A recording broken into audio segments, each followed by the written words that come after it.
Looking for the edge? Welcome to Tea Time to Overtime. From the first tee to the final whistle, we're serving up game day insights, expert analysis, and can't miss betting picks. Whether you're riding the hot hand, chasing the underdog, or just here for the love of the game, we've got you covered. Like, subscribe, and let's hit the action. This is Tea Time to Overtime. The game starts now. And welcome to episode 13, everybody. Lucky number 13, my favorite number, my lucky number, if anybody was ever wondering. So, fun fact about me before we hit our NFL segment. As we head over to England, we all need to know what's the latest shakeup in Cleveland. The Browns are benching Joe Flacco and starting rookie quarterback Dillon Gabriel against the Vikings in London. Flacco drops to QB2, Shadir Saunders stays at QB3, and coach Stefanski says Gabriel has been learning the rhythm of an NFL week and is ready for his shot. Really no surprise here. Maybe the biggest surprise is how long Joe Flacco actually stayed the starting quarterback. I think Gabriel will be interesting to watch. It's, if anybody matters, it is the first time a rookie has started overseas. Maybe just the fact that this is his first game, but anyways, extra news within the locker room. I'm sure everybody's seen it. Just Shadir Saunders acting the way he is during this announcement.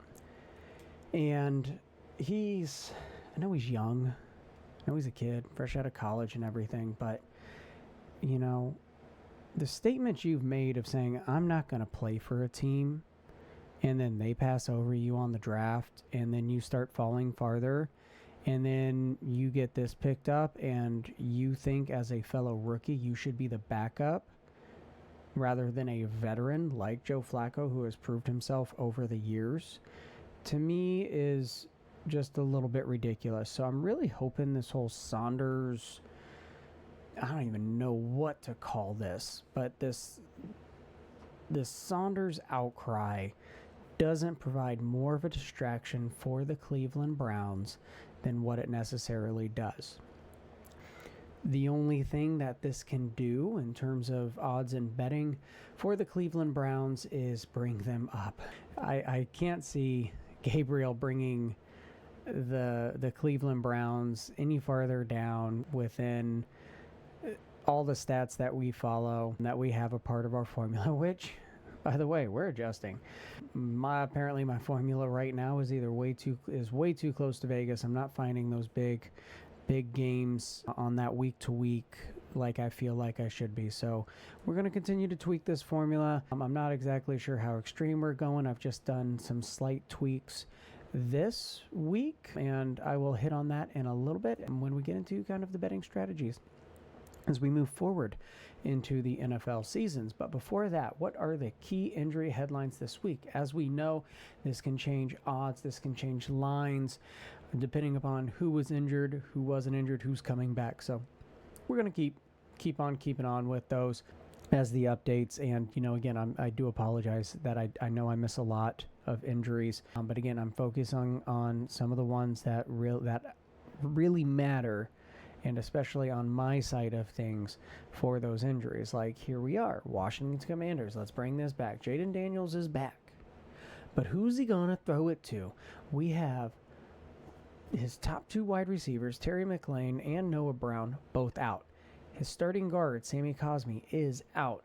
So is Jaden Daniels going to be able to get that ball out quick? Again, he's missing two great wide receivers. They're also missing Eckler for the rest of the season. The running back by committee has still been doing great, even though they lost last week. But Jaden Daniels coming back. He's he's on a skeleton crew here. So we're going to see what they can do with that. The Tampa Bay Buccaneers running back Bucky Irving, the starting running back, he is out for probably 2 weeks. It's not official 2 weeks yet. He's definitely out this week. And the Tampa Bay Buccaneers have already come out saying that he might miss the following week to the San Francisco 49ers. But Rachaad White is going to take over for Bucky Irving. Rachaad White, if he can get into form, if he can find his form from a couple years ago, even with what he did throughout most of the season last year, I know Irving ended up taking over the starting role last year, but if Rachaad White can make that appearance, the Buccaneers are going to be fine. The wide receiver core is going to be great. I know they're playing Seattle, so this is a bit of a hit. Seattle has a great defense, so this will be interesting to watch.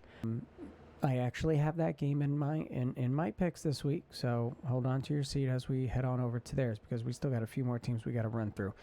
Las Vegas Raiders tight end Brock Bowers. I know they've said he hasn't played at all this week. Play, I mean practice. He hasn't been practice. Talk about practice? Brock Bowers practice? He don't need no practice. He's going to be playing on Sunday, even though he's got that knee issue. Though, that said, he got that knee issued in week 1. He had a beautiful week against the New England Patriots in week 1. Over 100 yards receiving. Ever since then, he hasn't gone over 50 yards in the past 3 weeks. So, Las Vegas Raiders, this is like one of your guys. Let's, Pete Carroll, maybe think about resting him. I don't know. Not a head coach.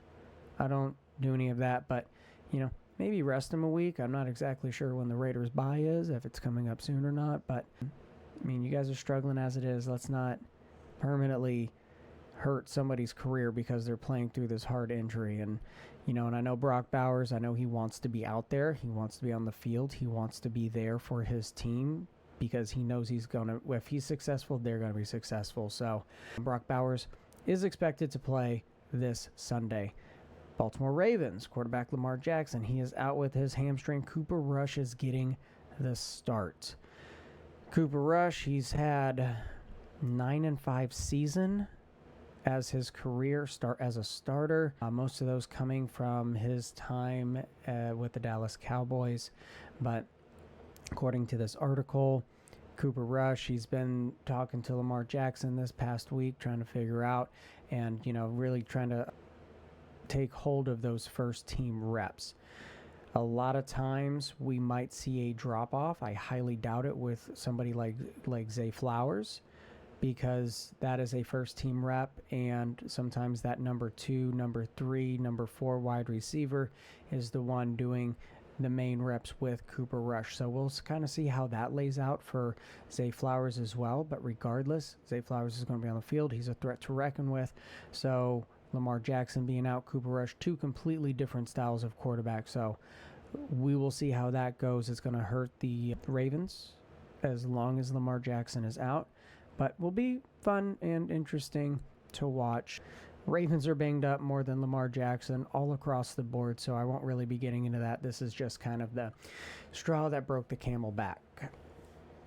They are 1-3, coming off of a tough loss last week. I know Lamar Jackson came out about halfway through the third, but Arizona continues. Another team riddled with injury. Running back Trey Benson, a knee injury. He is out. Not sure what they're going to do with their run game. Possibly a committee with DeMercado, Knight, and Carter. They lost Connor earlier, a couple weeks ago, or week 1, I believe it was. Trey Benson stepped in pretty well, but the struggling Cardinals here, we'll see what happens with them. They're not really struggling, but I feel like they are trying to figure out this offensive identity between the run game and the pass game, because I feel like the Cardinals, they rely on that run game to set up the pass game. So we'll see where that goes. Huge news for the Giants fans out there. Dart looked great last week. They looked great on the ground, but for Dart not to have Malik Nabers, I like to call him Nabers because he's a wide receiver, so why not? Tore his ACL. He is done for the season. This can be a huge blow for the New York Giants. But again, Dart, he's coming into a second game.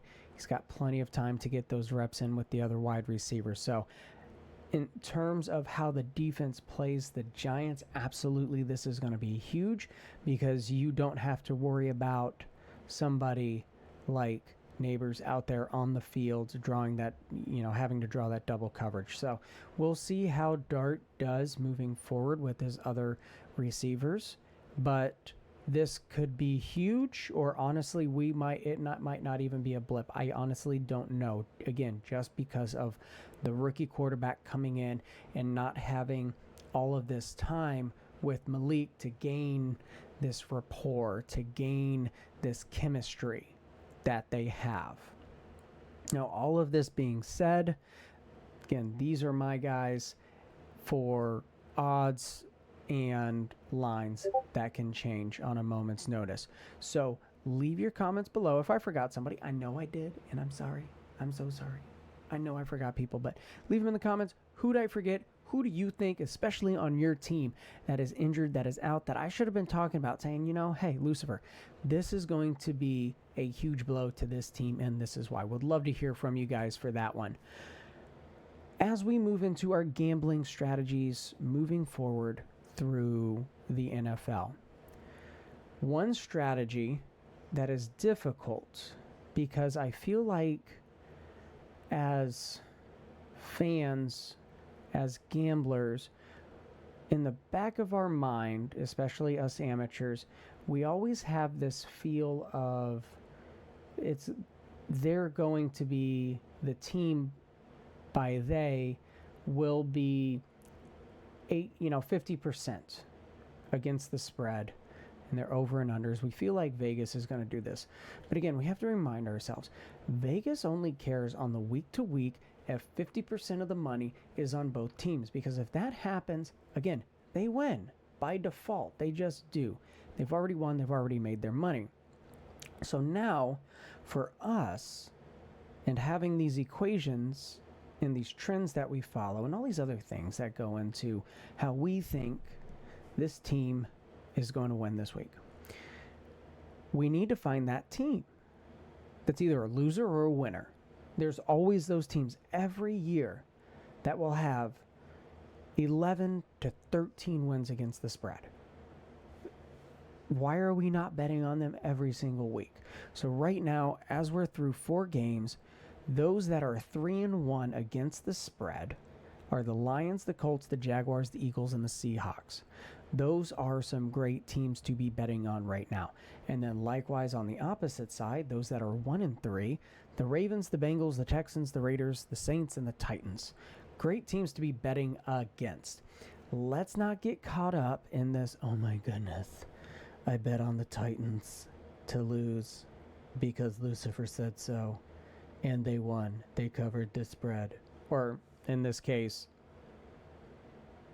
didn't get blown out as much as that they were supposed to.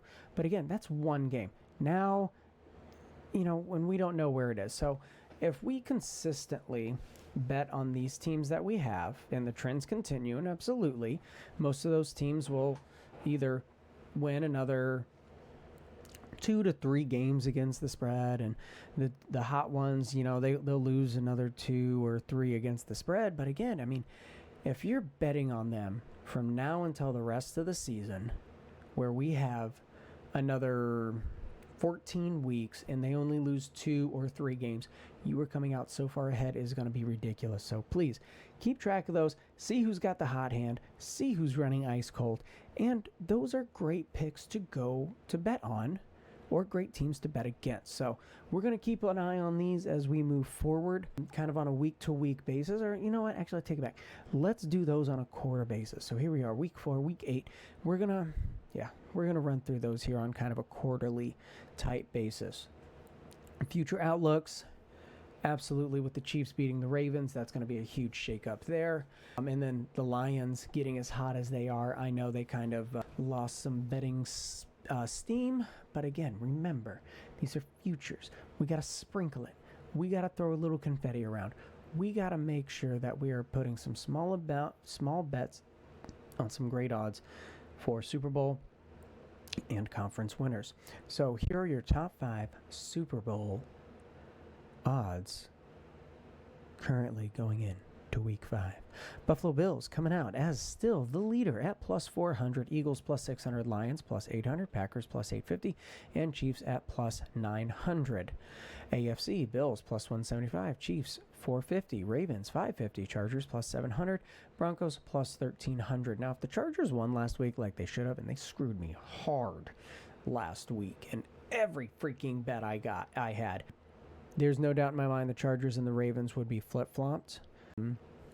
It's a long game, so Jackson, unless all of a sudden something comes out and we know he's going to be out for 4 weeks, those odds aren't really going to change too much. But this will, again, Chargers, they're running great. I said it last week, and again, one of those of, I think they'll be fine, even though they're 500, ATS. In the NFC, Eagles plus 300, Packers 450, Lions plus 450, 49ers plus 800, Rams plus 900. Those are your top 5, practically Vegas winners for those. So my picks this week, those that I am loving right now, I have the Lions at minus 10 over the Panthers. Giants, even though Malik is out, plus 1.5 over the Saints, which this was the game I was saying that Dart probably should have come in rather than last week, even though he did a great job, and that run game for the Giants is looking great, especially last week. But Saints are weak. Giants, I think they're going to come in strong, so I really like that at plus 1.5. Honestly, I don't know what the odds are off the top of my head, but if they're there as the Giants being the underdog, I would not mind that as the money line bet either. Broncos at Eagles, I really like that over at 43.5. Buccaneers at Seahawks, likewise over 44.5. I really, really love those two overs this week. And then here's going to be the wacky one. And again, I almost like the money line odds as well. Jaguars plus 3 over the Chiefs. Just one of those things where even before I typed all this stuff in to any type of equation or anything like that, I just saw that. And I'm like, I really like the Jaguars. And that was even before I knew that they were 3-1 against the spread. Chiefs, again, they're there, kind of that 2-2 ATS. So, again, I really like that one, and I don't mind that Jaguars money line because I do believe the Jaguars on Monday night could beat the Chiefs outright. There's no doubt about it. So we're going to head from the field to the arena as the ice is almost frozen. Here we are, 1 week away from opening week for the NHL. So let's get excited. Hockey season's back, baby. And we got some things to go over before we head in there. Nothing that's really going to change the odds, though, as I'm wearing the Florida Panthers jersey here rather than supporting my Tampa Bay Lightning. That was the only oddity that really happened. And granted, I know Panthers, they have a slew of injuries and people recovering. Their captain going out on IR, for the season for surgery. But somehow or another, they dropped off the face of the planet for the Stanley Cup odds. And somehow the Lightning got put on there. Like, the Lightning haven't really been close to this top 5, and all of a sudden they're 3. But anyway, I'm jumping ahead of myself to the futures. So what's happening around the league before the puck drops next week? The Oilers coach Kris Knoblauch extended through 28 and 29 after back-to-back Cup finals. So this is the coach that took over as interim in 23, took them to the Stanley Cup finals, lost against the Florida Panthers in 7 games. And then pretty much an identical record the following year makes it back to the Stanley Cup face-off or playoffs to face off against the Florida Panthers once again. Few times that has ever happened in NHL history, and lost in the finals come 6 games. So to me, in the bigger storyline of here, they got the coach that has finally put them over the hump. Is this step one to sign the big player? Is it? Is it? I think it will be. I don't think it's quite done chasing this around, but again, we'll keep an eye on the Oilers. They are favorites to win the Stanley Cup, but to go back 3 times in a row, man, that's tough. I said that about the Florida Panthers as well. To win back to back to back, and I think they were the favorites for a long time before some of these injuries came out and understanding how long some of these players were going to be out for. But that's tough. And even with the Oilers being at a plus 800 to win the Stanley Cup, like it's going to be tough. It is going to be tough for that. Another fun article. I mean, just puts in more speculation. So this is all kind of spin foil hat type of stuff going through the NHL, but the Devils have got a $63 million extension for 7 years for Luke Hughes. He's coming off of a shoulder surgery, so the coaches are taking that into consideration as they get him into the lineup and warm-ups within training camp. He has sat out since the beginning of training camp within these contract negotiations, but 2 out of the 3 Hughes brothers have signed long-term deals with Devils, and I know Quinn just signed that long-term deal with Vancouver. But there's this weird speculation going through, and even the Vancouver GM has said the brothers want to play with each other. So is there a deal to be made, some type of captain for captain and a first round or second round possible pick, or maybe even a third, depending upon how cheap that we want to go? So is there a chance that Quinn could wind up with the Devils? And I mean, if that happens, I think the Devils are going to pop into the top 5 of the Stanley Cup future easily, especially if this happens sometime halfway through the season and we find out that the Avalanche or the Golden Knights are all of a sudden kind of not who we all thought that they were, and or especially the Lightning. So that could be interesting as we move forward. The Wild, this whole drama is finally over with I'm so sorry I butcher a lot of these names, but Kaprizov finally signed the NHL record $136 million extension through 2033 and 34. So that drama's finally done. So there'll be no doubts of a trade or anything else like that. The Wild, they got their man. They're going to continue to build around him. And Kaprizov, he's obviously very happy with the money, but he's also very happy that he's staying in Minnesota. So congratulations to everybody on those big contracts. Again, this time next week, we're going to be talking about opening ceremonies for the NHL. It's going to be exciting, and we're going to start seeing huge shifts within these Stanley Cup futures. What are they, that you ask? So glad you did. Hurricanes, plus 750. Oilers, as I said earlier, plus 800 with the Tampa Bay Lightning. Golden Knights, plus 850. Avalanche are plus 900 right now. In the East, Hurricanes are favored at plus 375. Lightning have jumped way up to plus 400. Panthers have dropped to plus 450. Devils plus 700. And the Leafs at plus 850. Again, I'll say it once, I'll say it 1,000 times. I don't mind anybody putting money on the Maple Leafs at plus 850. They're a great team. And plus 850 to just get to the Stanley Cup, let's go, baby. Let's go. Great odds right there. Like I said, I'll be sprinkling a little money on the Leafs personally for that one. I highly doubt I'll be cheering for them in the playoffs, but if I do it, honestly, it's only because I got the money on them. But I would still love to see the Lightning make it back to the Stanley Cup championship. Over in the West, Oilers plus 375, Stars plus 450, Avs are plus 475, Golden Knights plus 475, Jets plus 1,000. Keep in mind the Jets were last year's President Cup trophies best team in the league, so we will see how they recover from that. As we head out of the arena to make sure that ice is nice and crisp when we get to there next week, we're going to head to the green real fast as we just had the Ryder Cup finish off and in style. So how did it finish?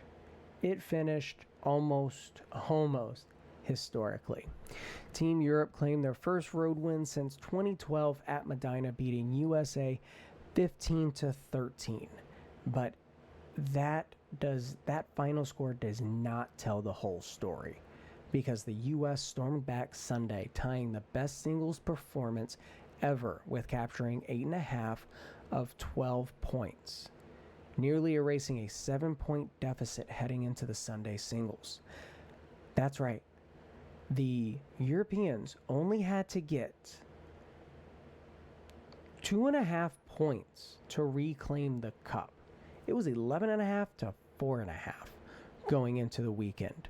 And the U.S. team just fell short, but reminded us why the Ryder Cup is golf's most electric stage. Now, we can sit here and argue and say this about the captains or that about the captains, because yes, I agree with you all, as I will hear down in the comments. Saturday and Sunday is the strategy. That's when the captain time comes in, of who is best paired with these, with this player, and they should be playing against them, because that's going to be the best matchup. So clearly the U.S., they slacked a little bit in that department. Not a little bit, a lot of it. And they got their ass kicked in the first 2 days in the foursomes and the four balls. It happens. It does. Honestly, I gave up on USA. And I'm sitting there Sunday watching 5 TVs of football and one on the Ryder Cup with my 4 and 5-year-old, and telling them, we're cheering for the red. We're cheering for the red. But Daddy, red is losing. Absolutely they are. It's Team USA. It's our country. We support them in everything. And one after another on the 18th hole, win. I had no hope for USA of reclaiming the Ryder Cup at all on Sunday. And I was in awe, thinking I'm watching history. I'm going to watch the greatest comeback in Ryder Cup history, something that will probably never happen ever again in Ryder Cup history. So it was a lot of fun. It was absolutely electric. And all I can say is Shane Lowry doing what he did was exactly what the whole entire USA team was doing that day. He climbed back where he should have gotten beat on 17, honestly, but he climbed back. And he won that for his team and his country. So, again, congratulations, Team Europe. Well fought. Well done, especially on Friday and Saturday during those foursome and four ball matches.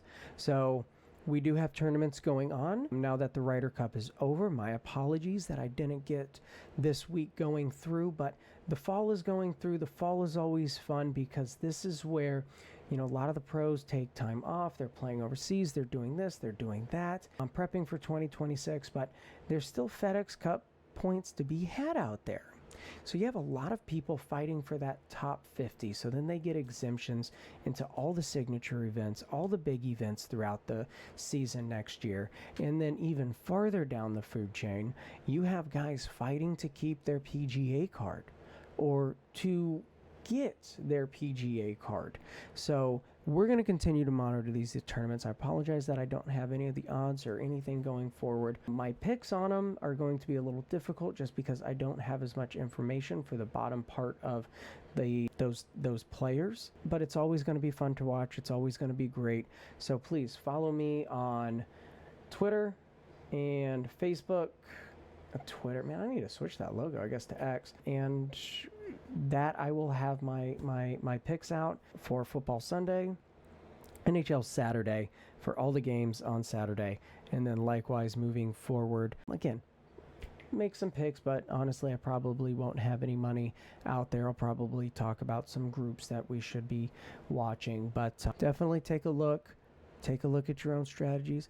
see if you like mine or not. Because if you don't like mine, please leave a comment and just say, Lucifer, you're fucking crazy, man. Absolutely crazy. But that's a wrap on this round of Tea Time to Overtime. From the greens to the ice and every yard in between, we've covered the plays and the odds. Think you spotted the next big upset or locked in a winning parlay? Let us know. Subscribe, rate, and follow for your weekly dose of insights, predictions, and betting tips. And remember, play smart, bet responsibly, and enjoy the game. This is Tea Time to Overtime. See you next time.